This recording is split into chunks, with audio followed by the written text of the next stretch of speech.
बिस्मिल्लाहिर्रहमानिर्रहीम। अस्सलाम वालेकुम। कैसे हैं आप सब लोग?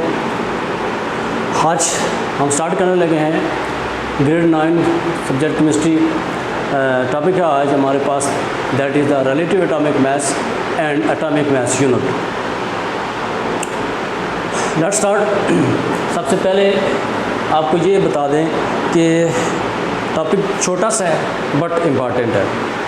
इम्पॉर्टेंट ये है कि बहुत सारे ऐसे स्टूडेंट्स हैं जिन्होंने ये क्वेश्चन किया है कि हम इसको कैसे समझें। कुछ को तो बिल्कुल समझ से बालातर है कि है क्या। जब मैं डेफिनेशन पढ़ूंगा तो आपको क्लियरली हो जाएगा कि वाकई इट्स क्लियर के इसकी समझ से बाहर है, हमारी समझ में नहीं है। बट आपको आसान मेथड के लिए इंशाल्लाह आपको क्लियर समझ में आ जाएगा। कैसे स्टार्ट करते हैं? डेफिनेशन से स्टार्ट करते हैं। देखिए, सबसे पहले रिलेटिव एटॉमिक मास होता क्या है, पहले टर्म को समझते हैं, उसके बाद आपको एक्सप्लेन करूंगा डेफिनेशन को समझाने में कि क्या लिखा है इसमें।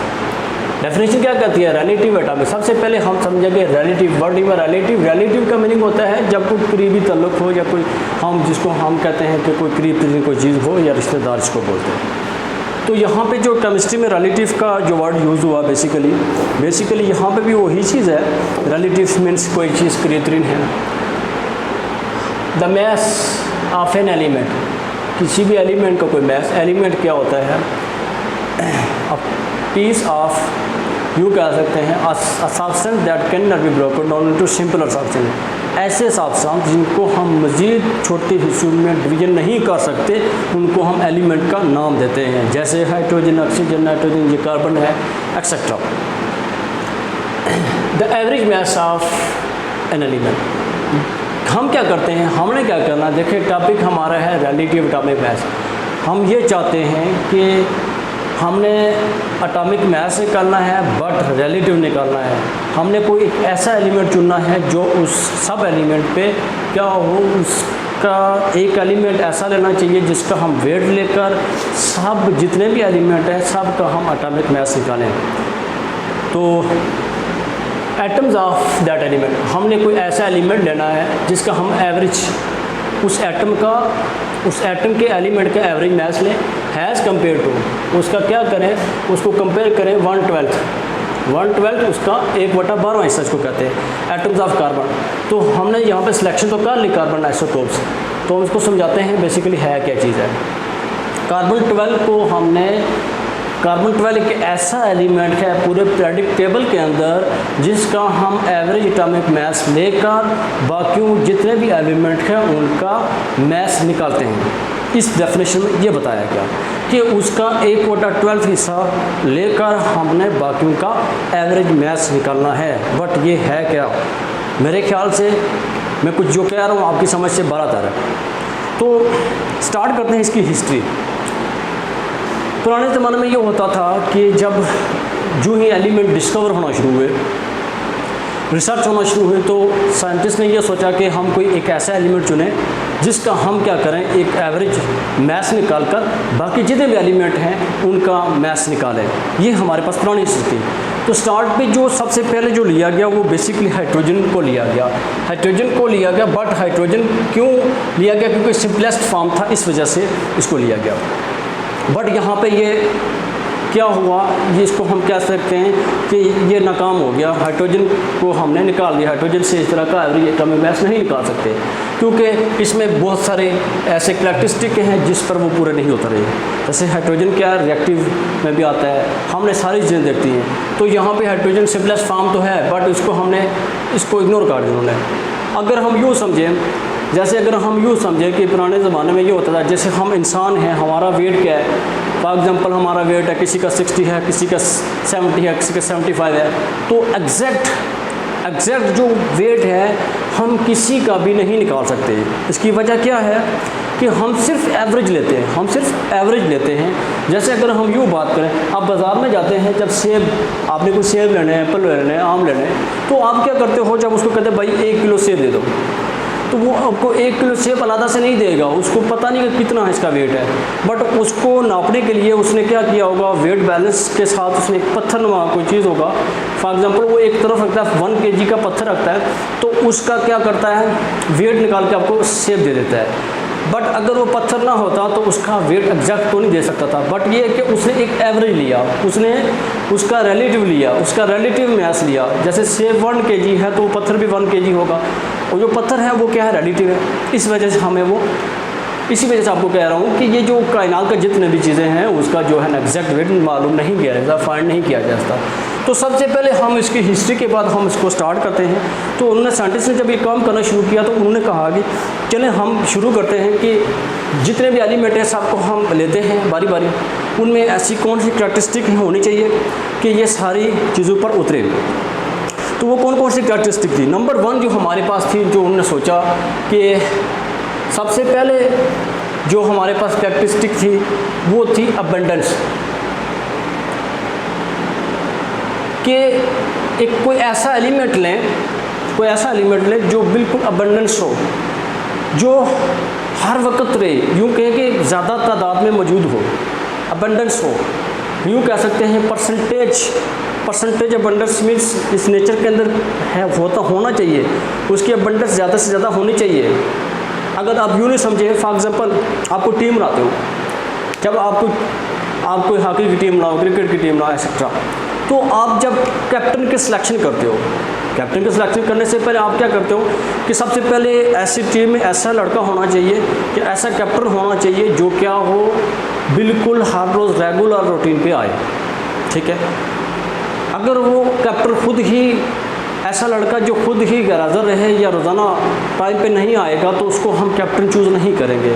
इट्स मीन्स कि वो रेगुलर रूटीन पे आए, उसकी अटेंडेंस क्लियर हो, अटेंडेंस में अबंडेंस क्लियर हो, नेचर में पाया जाना चाहिए। जहाँ पे एज़ कम्पेयर टू कार्बन की अगर हम बात करें कि वो नेचर में ज़्यादा से ज़्यादा एग्जिस्ट होना चाहिए, पाया जाना चाहिए, हमें जहाँ चाहिए हमें मिलना चाहिए। This is called abundance. तो अबंडेंस होनी चाहिए, पहला प्रायोरिटी हमारे पास ये होनी चाहिए। कार्बन को जब देखा गया तो उसकी अबंडेंस को देखा गया। दूसरी चीज़ जो क्राइटेरिया पर हमारे पास है, इसको हम क्राइटेरिया भी बोल सकते हैं।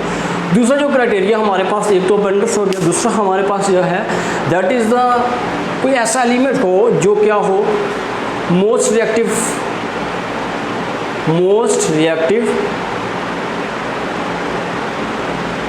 ना हो। वो एलिमेंट ऐसा हो जो मोस्ट रिएक्टिव भी ना हो। मोस्ट रिएक्टिव मीन्स कि जब भी किसी के साथ रिएक्शन फ़ौरन से जहाँ पे रखा, हाथ पे रखा तो रिएक्शन करना शुरू कर दिया, नहीं, मोस्ट रिएक्टिव नहीं होना चाहिए। तो जैसे मोस्ट रिएक्टिव की अगर हम बात करें पीरियोडिक टेबल में बाकी एलिमेंट्स के as compare to carbon, fluorine most reactive है, नाइट्रोजन नहीं मोस्ट रिएक्टिव है, तो nitrogen most reactive, sodium etcetera, lithium, ये सारे क्या है, reactive as compare to this. तो मोस्ट रिएक्टिव भी नहीं होना चाहिए। एक तो ये चीज़ साइंटिस्ट ने देखी। तीसरी जो चीज़ क्राइटेरिया देखा वो ये देखा कि एक तो मोस्ट रिएक्टिव, दूसरा लीस्ट रिएक्टिव भी नहीं होना चाहिए, लीस्ट रिएक्टिव। तीसरी जो क्राइटेरिया वो देखा कि जो एलिमेंट होना चाहिए वो लीस्ट रिएक्टिव भी नहीं होना चाहिए। तीसरा क्राइटेरिया हमारे पास ये होना चाहिए। जितने भी एलिमेंट हैं साइंटिस्ट ने इस पर सर्च की कि एक तो ये अबंडेंस, दूसरी मोस्ट रिएक्टिव, तीसरी least reactive. Least reactive meaning क्या होगा कि आप जब उसको चाहो तो आप उसको यूज़ कर सकते हो, उसको रिएक्टिविटी बनाना। लीस्ट रिएक्टिव क्या होता है कि ऐसा एलिमेंट जो बिल्कुल रिएक्शन करने के ना काबिल हो। जैसे हम नोबल गैसेस की बात करें, हीलियम, नियॉन, आर्गॉन एक्सेट्रा, तो ये क्या है, एलिमेंट लीस्ट रिएक्टिव है। हम इस तरह एलिमेंट्स को नहीं ले सकते, ठीक हो गया, क्योंकि उनका ऑक्टेज कंप्लीट होता है, तो ऐसे एलिमेंट को नहीं लेना चाहिए। लीस्ट रिएक्टिव का मीनिंग यहाँ पे ये होगा। इट्स मीन अगर हम कार्बन को बात करें, कार्बन के हैज़ कम्पेयर टू कार्बन बाकी एलिमेंट से, तो कार्बन की अगर बात करें, हमने कार्बन की सिलेक्शन इसलिए की कि लीस्ट रिएक्टिव इस तरह कि जब हम चाहें आग लगाएं तो उसको इसमें आग आराम से पकड़ सकता है, हम चाहें तो, बट ऐसे नहीं लगेगी। हम चाहें तो आग लगाएं तो आग पकड़ सकता है, तो इस वजह से लीस्ट रिएक्टिव नहीं होना चाहिए। तीसरी जो हमारे पास नेक्स्ट लास्ट टर्म है, वो लास्ट आप ये क्राइटेरिया साइंटिस्ट ने ये देखा कि जो एलिमेंट है उसके आइसोटोप्स जो होंगे, आइसोटोप्स क्या होंगे, कम से कम होने चाहिए। एटलीस्ट इस मीन्स क्या होंगे, लेस होना चाहिए। लेस आइसोटोप होंगे बट आइसोटोप्स लेस होना चाहिए। व्हाट इज आइसोटोप्स, यहाँ पे भी एग्जांपल आपको डेफिनेशन में भी बताया। आइसोटोप्स की डेफिनेशन भी आप लोगों ने करनी है। आइसोटोप्स, आइसो मीनिंग होता है सेम, कोई चीज़ सेम हो रही है, टोप्स मीनिंग और डिफरेंट, कि ऐसे एलिमेंट, टोप्स मीनिंग होता है different. Element which has same atomic number होगा, बट एक चीज़ डिफरेंट होगी। बट डिफरेंट क्या होगा, हमने एक तो सेम बोल दिया, एटॉमिक नंबर तो सेम होगा, बट डिफरेंट मैस नंबर, तो उसका क्या हो, मैस नंबर क्या हो, डिफरेंट हो। हमें ऐसे एलिमेंट को चाहिए उसके आइसोटोप कम से कम हो। अब कार्बन के कंपेयर करें, कार्बन के आइसोटोप्स बहुत कम हैं। जो ही इस कार्बन को रिलेटिव एटॉमिक मास के तौर पर लिया गया तो उसमें आइसोटोप्स का तो पता ही नहीं था। बट अब जो है आजकल जो है वो कार्बन के आइसोटोप 3 आइसोटोप्स हैं, बहुत कम हो। इट्स मीन्स इसके 3 आइसोटोप्स कार्बन 12, कार्बन 13, कार्बन 14, ये 3 आइसोटोप्स हैं। इनका एटॉमिक नंबर 6 ही है, हमने ऊपर डेफिनेशन में बोला है कि same atomic number 666, mass number क्या है, डिफरेंट है, 12, 13, 14, मैस नंबर डिफरेंट, इसका आइसोटोप्स। तो कार्बन का आइसोटोप्स कम से कम होना चाहिए, ऐसा एलिमेंट चूज़ करना चाहिए जिसके आइसोटोप्स कम से कम हों। ये हमारे पास 4 क्राइटेरिया होंगे तब वो एलिमेंट होगा। क्या होगा, हम उसको रिलेटिव ले सकते हैं। जब अगर हम नेचर की बात करें, देखें हमने बात शुरू की थी, जैसे हमने कहा था कैप्टन चूज़ करना है। कैप्टन के लिए सबसे पहले बंडल्स होना ज़रूरी है, उसका आना ज़रूरी है। दूसरा मोस्ट रिएक्टिव नहीं होना चाहिए, ज़्यादा शरारती भी नहीं होना चाहिए, बार बार स्टार्ट करना चाहिए, बार बार गाली देना शुरू कर दे। तीसरा लीस्ट रिएक्टिव भी नहीं, इतना स्लो भी नहीं होना चाहिए कि उसको कुछ करना भी नहीं आता और कुछ अगर आप फील्ड में जो है वो क्या करे, कुछ काम ही ना करे, इतना भी नहीं होना चाहिए। तो आइसोटोप्स होना चाहिए इसके।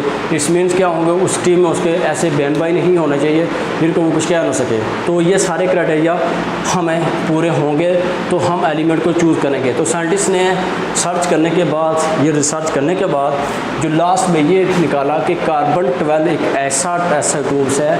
किसकी बात कर रहे हैं हम, कार्बन 12 की बात करें। दिस इज C12, C13 को नहीं लिया, C14 को नहीं लिया। क्यों नहीं लिया, कार्बन 12 ऐसा आइसोटोप्स है जिसका एटॉमिक मैस लेकर हैज़ कंपेयर टू बाकी जितने भी एलिमेंट्स हैं उसका मैस निकाल सकते हैं। दैट इज़ क्लियर, ये डेफिनेशन हमें ये बताती है। इसी वजह से यहाँ पे लिखा 1/12 मैस, उसका मैस कितना लिया, 1/12 लिया। किसका, C12 कार्बन का। C12 कार्बन को क्यों चूज़ किया, क्योंकि नेचर के अंदर ये 99% C12 मौजूद होता है, C13 अबाउट 1% से भी कम, और ये C14 को ना होने के बराबर है। तो अबंडेंस इसकी सबसे ज़्यादा है, इस वजह से एक्रेंस इसकी ज़्यादा है, इसी पर अबंडेंस ज़्यादा कह सकते हैं C12 की, इस वजह से इसको चूज़ किया गया। तो ये हमारे पास आ गया रिलेटिव एटॉमिक मैस डेफिनेशन की मैस। अब दोबारा अगर आप इसको डेफिनेशन को पढ़े इंशाल्लाह समझ में आ जाएगी clearly. Mass of an element, किसी भी एलिमेंट का वो मैस, हम उसका एवरेज लेते हैं। एटम ऑफ दैट एलिमेंट, मतलब वो जो एलिमेंट हमने चूज़ किया, जैसे कार्बन को हमने चूज़ किया, उसको हमने कंपेयर किया 1/12 मैस, उसका 1/12 हिस्सा लिया, उसको क्या किया, एटम्स ऑफ कार्बन आइसोटोप, हम उसको लेकर बाकियों का एवरेज एटॉमिक मैस निकाल सकते हैं। इट्स मीन्स ये होगा। तो ये 4 क्राइटेरिया हो गए। तो वो हमारे पास ये 4 क्राइटेरिया पे कौन उतर रहा है, तो हमारे पास capital C mini carbon, C mini capital, तो ये आप ऐसे भी याद रख सकते हो। कार्बन 12 हमने ले लिया। अब ये हमारे पास तो हो चुका कार्बन। तो नेक्स्ट अगर हम इसकी बात करें, ये आपने एग्ज़ाम के अंदर ये चीज़ लिखनी है। ये चीज़ अगर आपको क्वेश्चन पूछा जाए कि वाई कार्बन 12 एलिमेंट इसको क्यों लिया गया, टेकन क्यों लिया गया, तो अबंडेंस मोस्ट रिएक्टिव, क्योंकि कार्बन अबंडेंस है, मोस्ट अबंडेंस कह सकते हैं। मोस्ट रिएक्टिव भी नहीं होता, इट्स लेस रिएक्टिव, और लीस्ट रिएक्टिव भी नहीं है, ठीक है। इसको यूँ आग लगाएंगे तो पकड़ेगा। आइसोटोप्स इसके क्या है, लेस आइसोटोप्स है, ठीक हो गया। या इसके बाद हमारे पास है एटॉमिक मैस यूनिट। तो जो एटॉमिक, जब हम किसी भी एलिमेंट का मैस एवरेज निकालते हैं तो उसके लिए एक ख़ास किस्म का यूनिट है, हम उसको यूनिट क्या कहते हैं, एटॉमिक मैस यूनिट, उसका नाम दिया गया।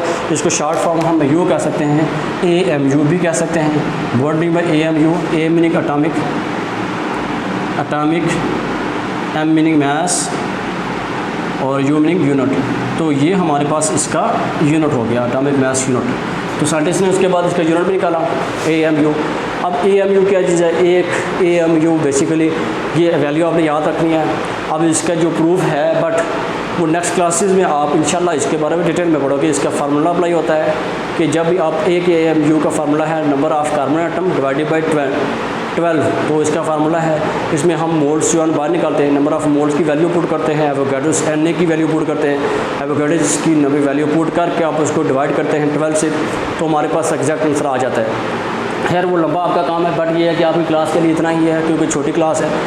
एक AMU किसके होता है, ये इसकी वैल्यू आपने क्योंकि एग्ज़ाम के अंदर ऑब्जेक्टिव में भी आ सकती है, इसके हम यूँ कह सकते हैं 1 AMU इज इक्वल टू, ये एक AMU कितने बराबर होगा, 1 AMU इज इक्वल टू एक एटॉमिक मास 1.66 मल्टीप्लाई बाई 10 की पावर -24 ग्राम। ये आपने वैल्यू एग्जैक्ट याद करनी है, ठीक हो गया यहाँ तक। ये आपका टॉपिक, इसमें जस्ट आपने डेफिनेशन करनी है और ये वैल्यू आपने याद रखनी है। और आइसोटोप्स की डेफिनेशन लिखी है। आइसोटोप्स का वर्ड क्यों इस्तेमाल किया, कार्बन 12 के आइसोटोप हमने, हाँ कार्बन 12 के आइसोटोप, कार्बन के आइसोटोप 3 होते हैं, उसमें से 12 को हमने आइसोटोप के तौर पर यूज़ किया और हमने कंपेयर किया रिलेटिव एटॉमिक मास के तौर पर। यहाँ तक आपका क्लियर हो गया। इसके बाद कुछ बुक्स में एग्जांपल भी दी हुई हैं, वो एग्जांपल की वैल्यू आप याद रखें, mass of proton, electron and neutron, तो वैल्यू आप याद रखें ताकि आगे काम की चीज़ें हैं ऑब्जेक्टिव में कहीं आ सकती हैं। तो आज के लिए इतना ही। आज के लिए मोस्ट इंपॉर्टेंट क्या है कि छोटी सी डेफिनेशन है, बट इस डेफिनेशन को आप छोटी नहीं समझें, मुश्किल है, समझ से बरातर है। ये 4 क्राइटेरिया ध्यान में रखें, इंशाल्लाह आपको कवर में हो जाएगा, समझ में आ जाएगा। हमने कार्बन 12 को ही चूज़ क्यों, हम हाइड्रोजन भी ले सकते हैं, नाइट्रोजन कितने एलिमेंट है 118 है, हमने 12 को क्यों चूज़ किया, ये चार क्राइटेरिया पर पूरा होता है कार्बन, इस वजह से हमने इसको चूज़ किया। आज के लिए इतना ही, ख्याल रखिएगा अपना, अल्लाह हाफ़िज़।